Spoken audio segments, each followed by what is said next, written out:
Hi, this is Mitch Doan, and along with Jamie Richardson, we're your hosts of the Break-Thru Active podcast.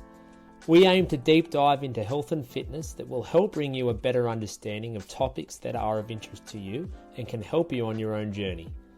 If you are enjoying the episodes, we'd love for you to leave us a rating on the platform you listen to your podcasts. Enough from me, sit back, relax, and enjoy the episode.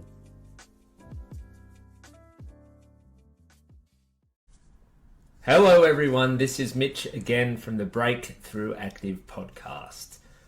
Today I am going to be talking again about resting heart rate. This will be the third episode in the series on resting heart rate before we move on. So today I am wanting to discuss what affects resting heart rate the most.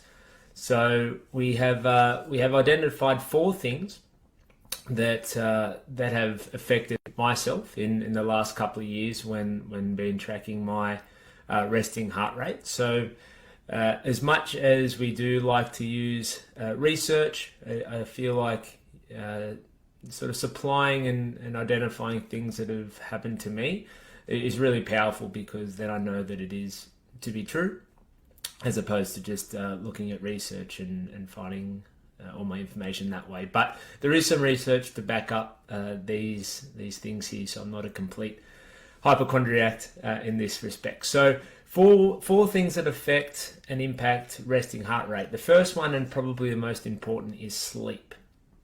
So if you are sleep deficient, you've had a bad night's sleep, you either haven't had enough sleep, or perhaps the sleep that you have had has been not great in terms of the quality. I found that the next day my resting heart rate is significantly higher than normal when compared to another night when I've had a good night's rest. So this is probably the most important one, because for a lot of the people that I speak to regarding their health, we always talk about sleep, because if you're not sleeping well, then it does impact everything else in your life, including your resting heart rate. And find that when you've had either a short night's sleep for whatever reason, or you have been up and down and not actually gotten that much sleep, or the quality of your sleep hasn't been fantastic, then the impact of that is often an increased and elevated resting heart rate the next day. So that was number one. Number two was stress. So believe it or not, I do have stress within my life and within work, especially the last couple of years with lockdowns and everything else. There have been periods when I have been quite stressed out, and during these times I did find that resting heart rate was higher than it had been at other times when life was going a little bit more swimmingly. So that's something for me that I have found over the last few years, that at periods when I have had a lot on with work in terms of, like I just mentioned, various lockdowns or other challenges around certain things, as well as personal stuff, there is a certain level of personal stress as well that I feel like everyone has.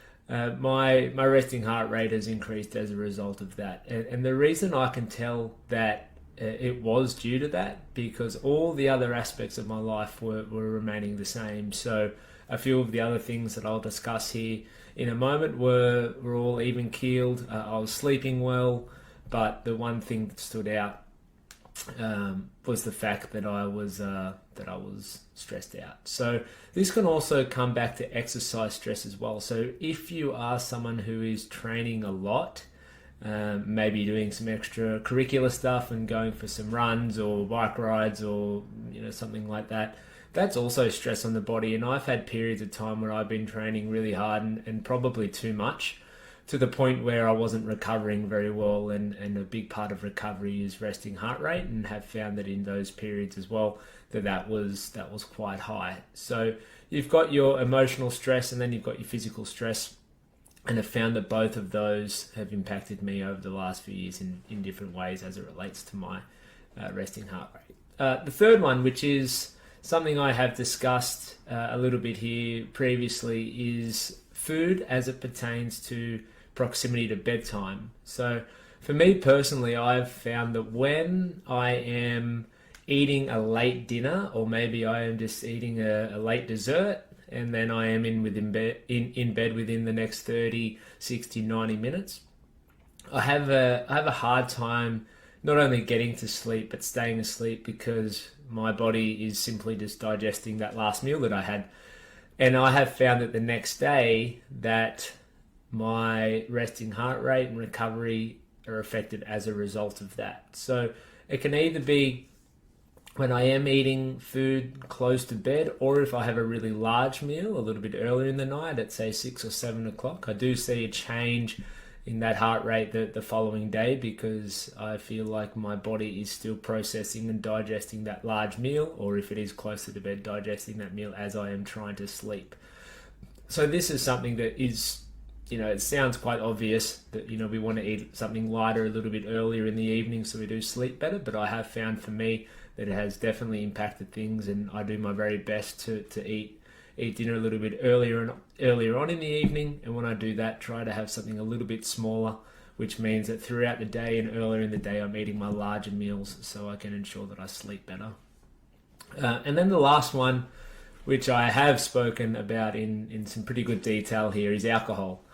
And the reason why I wanted to leave that one last is because although I don't feel like it's the most important, because sleep is something you do every night, so that's why I feel like that is number one, but alcohol I feel like has the biggest effect, even though you're not doing it every night. Well, at least I hope you're not. So I've found that when I've had nights out and I consume alcohol, albeit quite a substantial amount when I do have a night out with friends or for a function that we have at the gym, my resting heart rate is tremendously high the next day compared to what it normally is. So just to put it in perspective, resting heart rate for me, 42.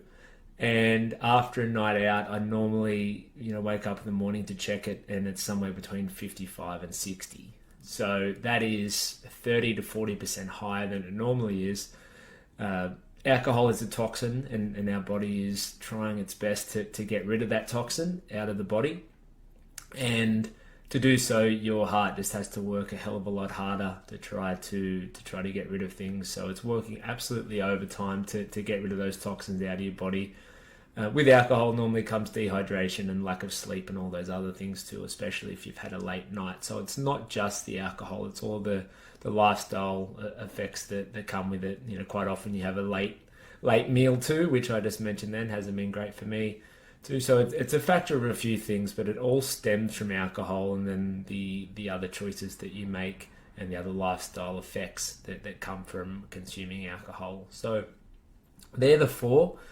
Just to recap: sleep, number one, then stress, and then food, whether it be how close you are eating that food to bedtime, and then also how big your last meal of the day is, and then the last one, alcohol. So I challenge you to look at those four and see if there are any of those that you are able to potentially change if you are someone who is looking to improve recovery and improve resting heart rate.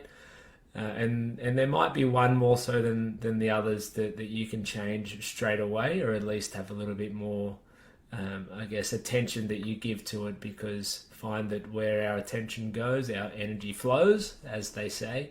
And I found this to be true. So if there is one of the above that you find that is potentially an issue for you and can make some small changes to help it, then I challenge you to do that.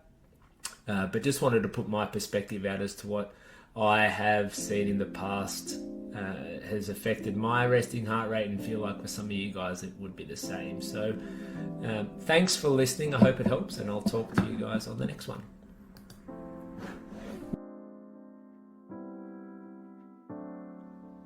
Thank you for listening. I hope you enjoyed the episode. If there is a topic you'd like us to discuss that we haven't already, please make sure you reach out in Facebook Messenger, and we'll do our best to cover it in the upcoming episodes. For those of you enjoying the podcast, we'd love for you to like, subscribe, and leave us a rating. It really helps us grow and spread the good word. Hoping you're all having a great day, and we'll be sure to see you on the next one.